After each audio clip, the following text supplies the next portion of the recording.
If your blood runs orange and blue, this is the pod for you. You're listening to Orange and Blue Bloods, hosted by EJ Stewart and Tommy Beer. Let's get to it, New York. So let's quickly talk about Randle. He was unable to finish Game 5 with coming down on Karis LeVert's foot, re-aggravating an ankle injury that sidelined him for the final 2+ weeks of the regular season.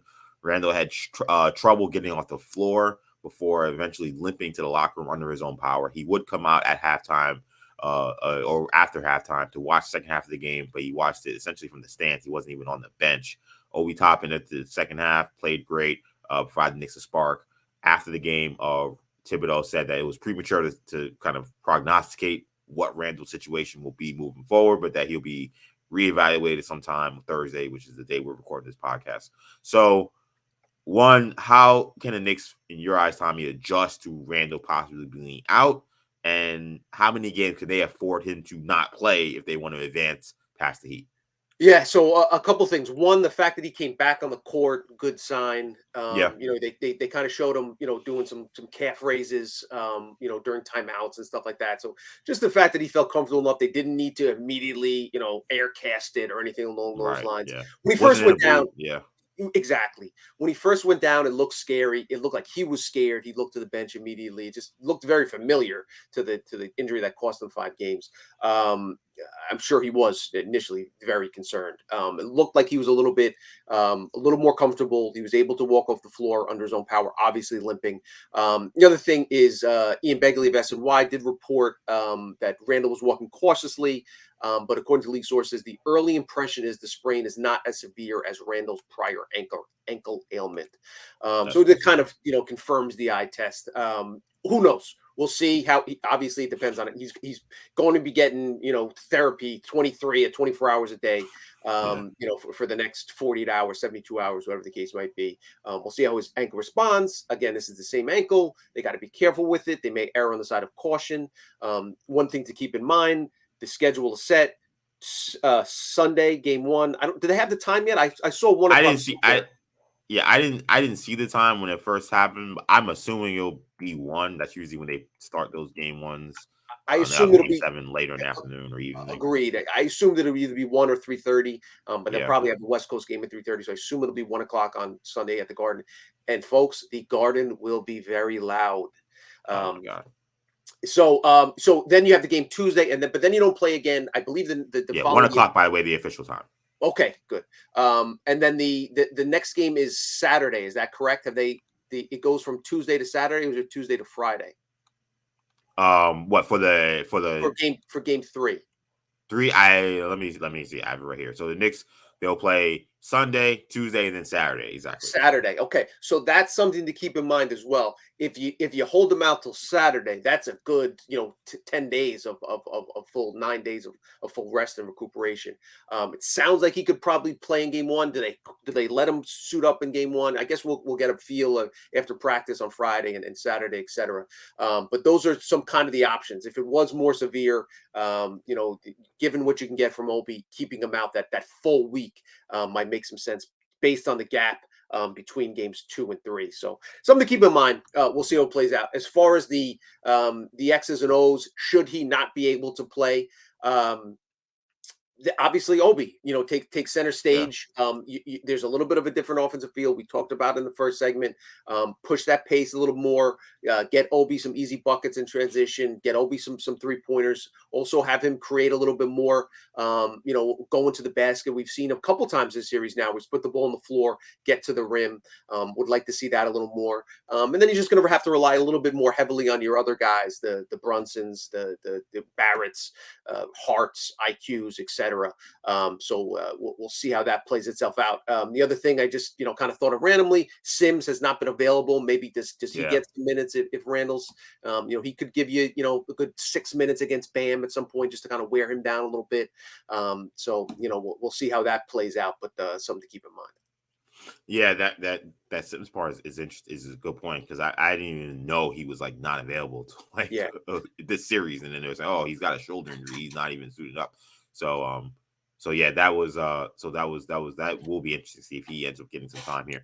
So it's so weird because I think we came into this postseason with Randle being a question mark and feeling like, man, Knicks, they will have a really tough time if Randle can't play in the series against Cleveland. He did play in this series. He didn't play particularly well for the majority of the series, and the Knicks still won in 5 games. The Heat are a different animal than the Cavs, especially when it comes to dealing with physicality. They will be way more equipped than the Yes. Cavs were. So there's a part of me that says, okay, Randle can't play. This feels like it would still be tough. But like I said in the last segment, like the Knicks play so different when Obi Toppin's out there. And at a certain point, I got to start believing what my eyes are telling me, that Obi Toppin can go out there and give you similar production to what Julius Randle can give you if he plays the kind of minutes. Maybe he won't rebound as well. And he has some defensive lapses in that third quarter that were annoying. But and like Randle doesn't have defensive lapses, but there's some lapses that happen like because he's just not focused. Where Randle sometimes I think if he kicks his spots when he's going to defend. So it's not like it's just like you're getting a same all NBA caliber player. But I just don't know if I can say, oh, the Knicks are going to be in this like disastrous situation if Randle has to miss some games. I got to be honest. I will say I think the fact that the Heat won't have Hero is an important factor in this as well when it comes to exactly how many points do you need to score to beat the Miami Heat. The Heat offense looked really good against the Milwaukee Bucks. The Bucks have a great defense. I don't know what happened to the Bucks, and we'll talk about them in a second. But I would think that this is going to be, I agree, kind of a low scoring kind of series. So I think the Knicks may be able to survive missing Randle for a couple of games if they have to. They might be in a weird position where they might need to try to see, hey, we can split these first 2 games in Miami if Randle can't play these first 2 games. And then say, okay, you don't want to have a split, but then Randle comes back for game 3 and game 4. He's okay, now we got to get the split in Miami, Randle playing. I think they feel good about their chances in that regard. They are the higher seed. I will say this in regards to Obi specifically before we move on to the other matchups and whatnot. The Heat starting Kevin Love at power forward. First of all, you think that Cavs could have used Kevin Love in this after letting he had like 11 12 rebounds last night. Yeah, 15 to 12. Definitely. Yeah. I will say, but Kevin Love is the type of player Obi can guard, perimeter based. Kevin Love's not, pounding you, taking it back to the basket and driving past you. He's hitting spot up threes off space, off Jimmy Butler and Kyle Lowry kickouts, etc. So it's not like it's Pascal Siakam who could score 40 on Obi's head and really, take advantage of Obi's defensive deficiencies. Love's a guy that's going to look to draw fouls draw charges on one end of the floor and then shoot threes from the corner and the wings on the other end of the floor. So Obi can stay attached to perimeter players. So that works to the Knicks' advantage as well. Not having obviously Love's not a focal point of the Heat offense, especially in the way that he does score. He contributes offensively, but it's more from the perimeter.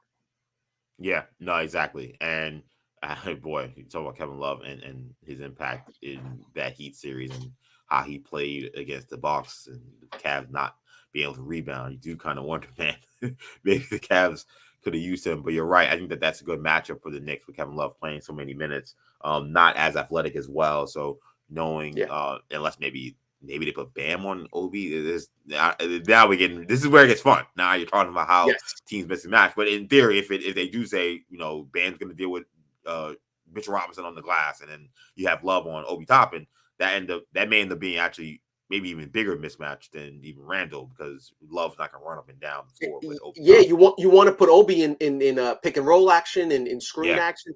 Try to get Kevin Love moving. They actually did run some 5-4 Mitchell Robinson Obi pick and rolls top of the key against the Cavs. I'd love to see that. Should Randle not be available, or even if he is, if those two share the floor together, or Hartenstein, because if Love is trying to guard Obi, you want to use your agility, athleticism to your advantage because that's where Love has a major disadvantage. Yeah, overall, the Knicks, it would be great if they get Randle back healthy. I would feel like they would need him.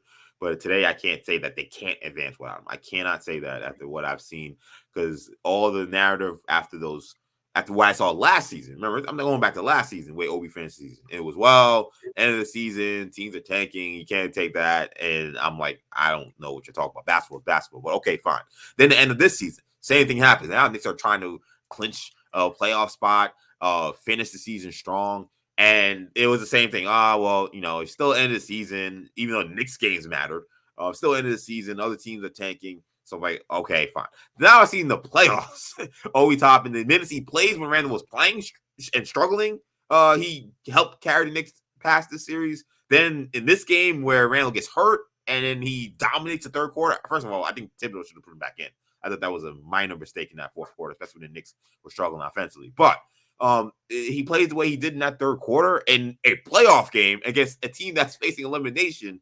And there's no excuses anymore. I expect Obi Toppin to play well if he has to start for Randle. I don't think that there's this huge drop off. The other thing to it's really important to note is Randle played really well in that first half. It was great to see aggressive driving through people's dress. Had 5 assists like in the first 9 minutes. Really played smart, played well. Even though his shot wasn't dropping, contributed significantly. That being said, the first 4 games he was bad. He was averaging 14.8 points, slashing 32, 26, 64, and had 4 more turnovers than assists. And I did look up the numbers actually coming into game 5 on Tuesday. I wrote about it. According to Basketball Reference, over 40 years, 898 players have attempted at least 100 field goals in their postseason career. Of those 898 players, Randle has the lowest cumulative field goal percentage.